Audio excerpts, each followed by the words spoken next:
সুন্দর একটা স্মেল এসেছে, স্মেলটা শুনেই আমার পেট ভরে গেছে। এটা হচ্ছে ইলিশ পচা। চট্টগ্রামের মানুষ কিন্তু ইলিশ পচা খেতে দারুণ পছন্দ করে। যাই হোক, ঢাকনা তোলার সাথে সাথে এত সুন্দর একটা গ্রান এসেছে, যেটা শুনে তো আমি কি আর বলবো, কিছু বলার নেই। যাই হোক, ইলিশ পচা যারা খেয়েছে তারাই জানে ইলিশ পচার স্বাদ কী।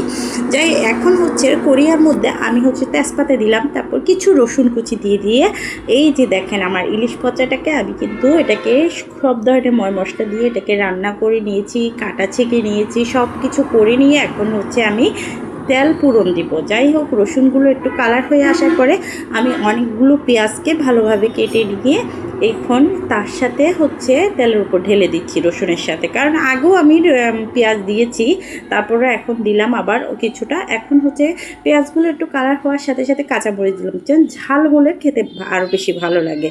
যাই হোক, এটাকে ভালোভাবে নেড়ে চেড়ে আমি কিন্তু এখানে ভালোভাবে এই যে ইলিশ পচাগুলো এখানে মিক্স করে দিচ্ছি, কারণ হচ্ছে ইলিশ পচাগুলো যেহেতু আদা রসুন বাটা মাটা সব কিছু যাবতীয় এভরিথিং যা কিছু আছে সব কিছু আগে থেকে দেওয়া হয়েছে, এখন আর কিছুই দিতে হবে না।